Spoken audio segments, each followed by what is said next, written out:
जय सियाराम मित्रों, वडीलों ने वंदन। आज दिसल पर उतली मध्य एवी एक जगह के भूगर्भ जल ने अपने भूगर्भ जल रिचार्जिंग करी सके ने भूगर्भ में जल ने उतारी सके वरसादी पानी ने लईने। तो वडीलो पासे सांभळेलुं તેમજ વાંચેલું અને થોડુંક આ બાબતનું ફિલ્ડ વર્કનો અનુભવના આધારે આજે એમ થયું કે દિસલપર મધ્યે પણ સેલ્ફસ્ટોન પથ્થર, જેને કે આપણે દેશી ભાષામાં કહીએ છીએ સાગ પથ્થર. સાગ પથ્થરની વિશેષતા એ છે કે એ પાણીનો સંગ્રહ કરી શકે છે ને પાણી આપણે આપી પણ શકે છે. તો હું એક એવી જગ્યા જે દેસલપર મધ્યે આવેલી છે, ખાસ દેસલપર ભાઈઓને તો ખ્યાલ આવી જ જશે કે કઈ જગ્યા છે. પરફેક્ટ તમને જગ્યા કહી દઉં કે આ ગામથી ઉત્તર દિશામાં છે અને ગુતલી માતાની ભાગોળે આવેલી જગ્યા, સોરી, ગામથી દક્ષિણ ભાગમાં આવેલી જગ્યા છે આ, ને ગુતલી માતાના મંદિરની ભાગોળે આવેલી જગ્યા છે. તેમજ મથલ ડેમ નો ઓગન, જેને કહેવાય ઓગન આવે છે એ જગ્યા, ને તેમજ વરસાદી પાણીની જ્યાં નદી દ્વારા જે પાણીનો વહેણ આવે છે એ જગ્યા છે. આપણે પણ જોઈ શકો છો.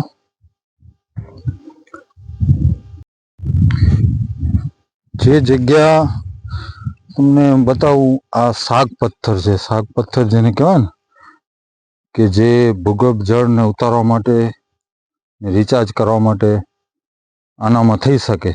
ને આગળ જણાવ્યું એમ સાગ પથ્થરની વિશેષતા કે એ પાણીનો સંગ્રહ કરી શકે વરસાદી પાણીની રોકીની અંદર રિચાર્જ કરવામાં આવે તો, ને પાણી આપી પણ શકે.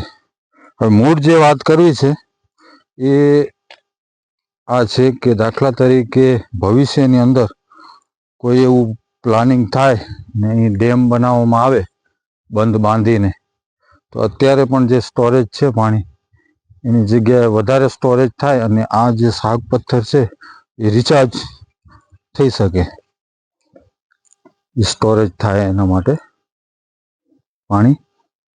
ને આગળનો એક વિડીયો તમે જોયો હોય તો આપણા ગામમાં આવેલ વેલજીભાઈ જેવો કીધેલું કે ગામની દક્ષિણ દિશામાં પાણીનું સારું એવું છે.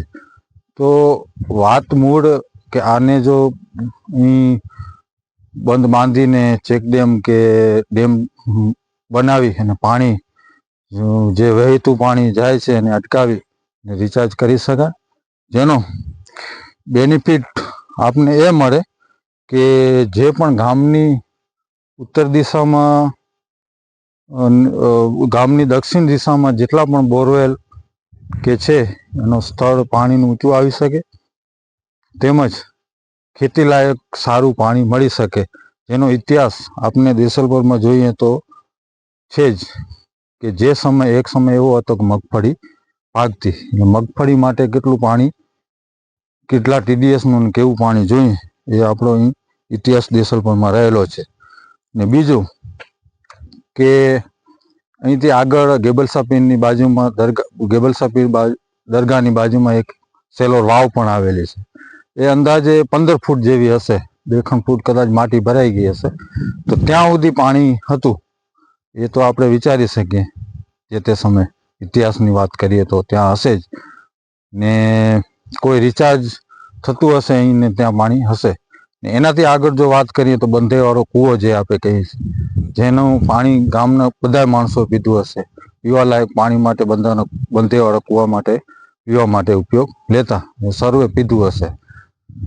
એટલે આપણી પાસે જેને કહીએ ને વોટર બેંક માટે, બેંકમાં પૈસા હોય તો આપણે નાણાં ઉપાડી શકીએ, એવી રીતે આપણી પાસે જેને કહેવાય કે બેંક છે શાક પથ્થર રૂપી. તો આ શાક પથ્થરને રિચાર્જ કરવામાં આવે તો સારો એવો ફાયદો થાય. ને બીજું કે આપણે જમીન પર જે સ્થળ હોય એનું આપણે ઢાળ કાઢી શકીએ, કારણ કે ડુંગર વિસ્તાર ગયો તો આપણે એકદમ ખ્યાલ આવી જાય કે આ બાજુનો ઢાળ છે, દક્ષિણ બાજુનો છે કે પૂર્વ બાજુનો છે, કે એ બધો ઢાળ આપણને ખ્યાલ આવી જતો હોય. પણ જમીનની અંદર રહેલો ઢાળ કે બાજુ છે એ આપણે જોવું હોય ને તો તમને એક જ મિનિટ બતાવું.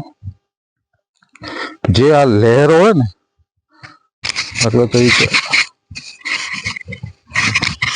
પથ્થરની લહેર આવે છે, ને બતાવું.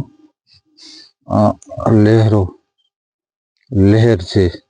આ લહેર જે હોય ને પથ્થરની, એના આધારે આપણને ખ્યાલ આવે કે પથ્થરનું વેણ, ભૂગર્ભ જળ અંદરનું વેણ પાણીનું કે બાજુ જતું હશે. તો આપણું અહીંથી વેણ છે ને એ ગામની ઉત્તર દિશામાં જઈ રહ્યું છે, એટલે સારું એવું રિચાર્જ થઈ શકે અને એનું આપને ફાયદો થઈ શકે ખેતી માટે. ને તેમજ ચેકડેમના આધારે જો પાણી સ્ટોરેજ થાય તો અહીં વન્યજીવો એને પણ પીવાલાયક અને ઘણી બધી રીતે ઉપયોગી થઈ શકે. ને આ જગ્યાનું તમને એકદમ બતાવી દઉં કેટલું લહેર. ને ખાસ ત્યાં આપણે લહેર જોઈ ને એના કરતા અહીં વધારે સમજ આવશે કે તમને એમ લાગશે એક બાજુ પથ્થર નમેલ જતો હોય ઢાળ, એ બિલકુલ આપણો ગામના ઉત્તર ભાગમાં જઈ રહ્યો છે. એનો છેટ ઇતિહાસ જોવા જઈએ ને તો બંધીવાળો કૂવો જે બંધ જે તે સમય બંધ હશે, એના પછીનું પાણી ત્યાં સુધીનો જ બંધ એમ સમજી લો. તો એ ત્યાં સુધી જો આપને મળી રહેતું હોય પાણી ને આપ શાક પથ્થરને જો રિચાર્જિંગ કરવામાં આવે તો ખેતી માટે સારામાં સારું ઉપયોગી બની શકે. બસ આ થોડુંક વાંચેલું તેમજ ફિલ્ડવર્કના આધારે અનુભવેલું ને વડીલો દ્વારા જાણેલું કોઠાસૂઝ જેને કહેવાય એના આધારે મેં માહિતી આપી રહ્યો છું. જય સિયારામ.